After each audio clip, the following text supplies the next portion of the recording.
Coucou les amis, j'espère que vous allez bien. J'espère que ça s'est bien passé pour les profs qui ont repris aujourd'hui. Je leur souhaite un bon courage.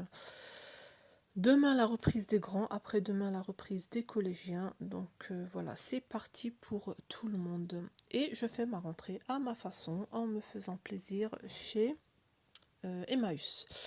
Donc j'ai été chez Emmaüs ce matin et j'ai acheté 12 livres de poche et 11 ou 12, 11 livres brochés, donc 50 centimes les poches, 2 euros les brochés, et donc j'en ai eu pour, allez, à peu près une vingtaine d'euros. Alors, je vais commencer.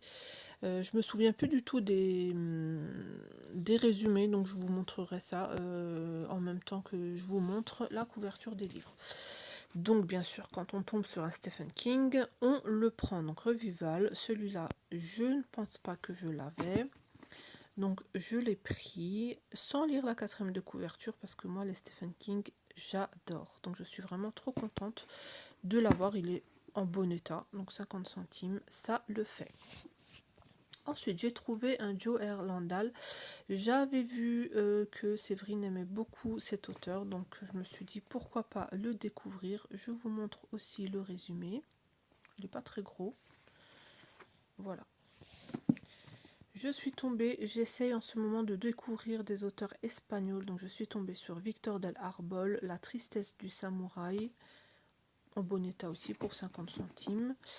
Donc je me suis dit pourquoi pas le découvrir, et en plus la quatrième de couverture donne vraiment envie de le lire. Celui-ci, Cap Canaille de Christophe Gava, que je vois partout, que je vois tourner sur Instagram à chaque fois, donc je suis tombée dessus et je l'ai pris sans hésiter. Voilà, voilà. Une vie entre deux océans, celui-là, je sais pas, j'ai un petit doute, je crois. Peut-être que je l'ai déjà, je suis pas sûre.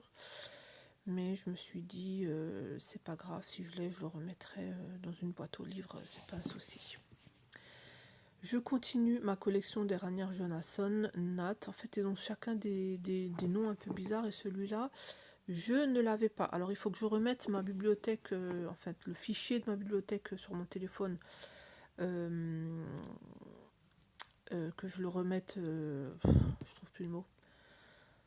Ah, il faut que je bip tous les livres que j'ai pour pas racheter en fait des doublons. Et là, je ne l'avais pas sur mon téléphone. Ensuite, je continue aussi d'acheter les livres de M.J. Harlich, Il court, le furet, que je n'avais pas. J'en ai quelques autres. J'avais commencé avec son premier livre et j'aimerais bien continuer sa saga. Mons Kallentoft, été. Je crois que je l'avais vu aussi sur une des vidéos de Séverine. Je crois qu'il y a les 4 saisons à découvrir. Et moi, j'adore les romans suédois. Donc voilà, j'ai pas hésité non plus à le prendre.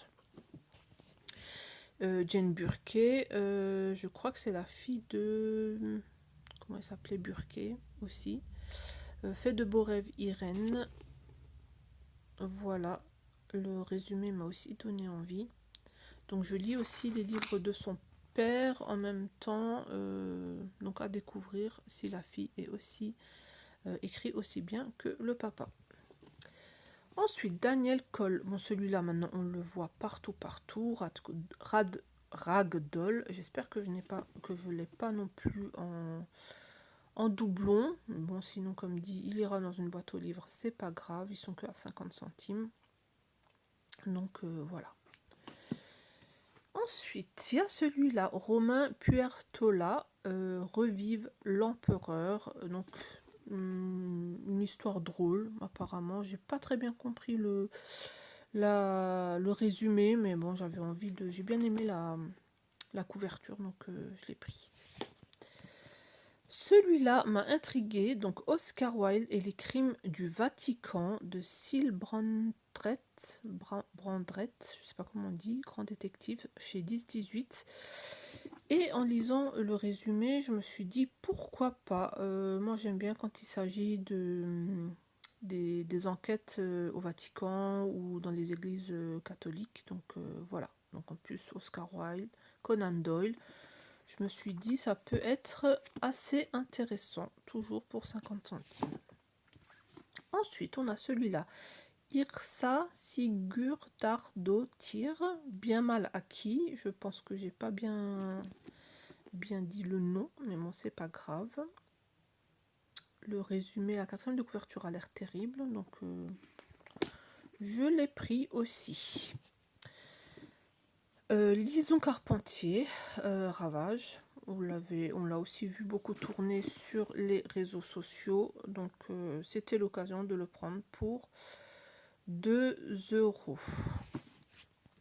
J'aime beaucoup les livres de Leila Slimani. Le pays des autres, je suis tombée dessus. Il est en très bon état pour 2 €. J'ai pas hésité une seule seconde et je l'ai pris. Oh, ça m'énerve ce truc. Voilà le résumé. Ah, une jeune Alsacienne. À découvrir. Alors, celui-là, L'homme surnuméraire de Patrice Jean, je ne sais pas du tout, mais je connais pas du tout ni l'auteur ni le livre, je ne l'ai jamais vu, mais le résumé m'a donné vraiment très très envie de découvrir ce livre. Il n'est pas trop long, pas trop cher, et puis j'aime beaucoup la couverture, je ne sais pas pourquoi, elle me plaît énormément. Bon, celui-là, les détectives du Yorkshire avec le crime, donc Rendez-vous avec le crime, tout le monde le connaît, hein, de Julia Chapman. Je l'ai pris, je sais pas, est-ce que je vais aimer, est-ce que je vais pas aimer, à voir. Ensuite, les Dolce, la route des magiciens, un petit peu à la sauce Harry Potter, je pense, c'est une histoire avec un magicien dedans. Donc, sorcier ou magicien, je ne sais plus trop. Et puis, bon, ça m'a aussi donné envie. Donc, je me suis dit, pourquoi pas le découvrir aussi. Désolée pour la 4e de couverture. Charlotte Link, l'invité de la dernière minute. Celui-là aussi, je ne sais plus si je l'avais ou pas. Je crois que c'est une collection France Loisirs, une vieille collection France Loisirs aussi. Mais bon, ah, il y a un petit mot. Qu'est-ce que c'est que ça? Ouais. Ensuite, on a Aïssa Lacheb, que je ne connais pas. Dieu en soit garde. Voilà, le résumé aussi m'a donné envie. Donc, c'est un petit livre à découvrir également et à découvrir aussi l'auteur. Alors, celui-là, j'ai complètement craqué pour la couverture. C'est une histoire des abeilles de Maja Lunde ou Lund. L'histoire aussi a l'air pas mal intéressante. C'est entre 1800, enfin une histoire qui se passe en Angleterre en 1851 et dans l'Ohio en 2007 ainsi qu'en Chine en 2098. Donc il y a 3 temps. Et je me suis dit que ça peut être vraiment super intéressant. Je vais essayer d'allumer la lumière pour voir si ça va m'aider. Pas plus que ça. Je vais me mettre peut-être près de la fenêtre. Voilà. Une saga familiale, un roman écologiste, un conte bouleversant dont la fin résonne comme une invitation à agir. Il a l'air vraiment pas mal. En plus, c'est traduit du norvégien, donc ça risque de me plaire énormément. Machination de Florian Denison, l'intégrale. Ah, j'ai pris parce que le résumé m'a donné envie. Un petit résumé, hein, donc je me suis dit, allez. Je tente. Ensuite, on a quoi? La faiseuse d'ange. Je continue d'essayer de trouver tous les Camilla Läckberg. J'ai déjà lu toute la saga et j'avais adoré. Donc là, j'essaye de... C'est une amie qui me les avait prêtés. Donc là, j'essaye, quand j'en trouve un qui est pas trop cher, de le prendre. Ça m'en fait 4, je crois, pour l'instant. 3 ou 4. Donc je continue à les acheter dès que je trouve et quand ils sont en bon état. Bon là il est un peu marqué mais c'est pas grave, il est qu'à 2 €. Moi j'ai adoré cette saga, j'ai vraiment beaucoup aimé l'histoire de Erika et donc peut-être que je les relirai, pourquoi pas. J'avais vraiment beaucoup aimé. Et pour terminer, Anne Holt, Madame la Présidente chez Plomb, dans le genre policier. Voilà, donc moi quand il s'agit d'une enquête entre les pays, j'aime beaucoup aussi, surtout les pays du Moyen-Orient. Voilà, découvrir. Écoutez, je suis bien contente de mes petites trouvailles pour 20 € le prix d'un livre neuf. Je pense que j'ai trouvé de très très belles pépites à lire, à découvrir, que je vais mettre je ne sais pas où, parce que je n'ai plus de place ni dans ma chambre ni dans mon salon en bas, donc je ne sais pas où est-ce que je vais les ranger. Sous mon lit, peut-être dans mon armoire, je n'en sais rien. Mais en tout cas, je suis bien contente de les avoir dénichés. Sur ce, je vous fais de gros bisous.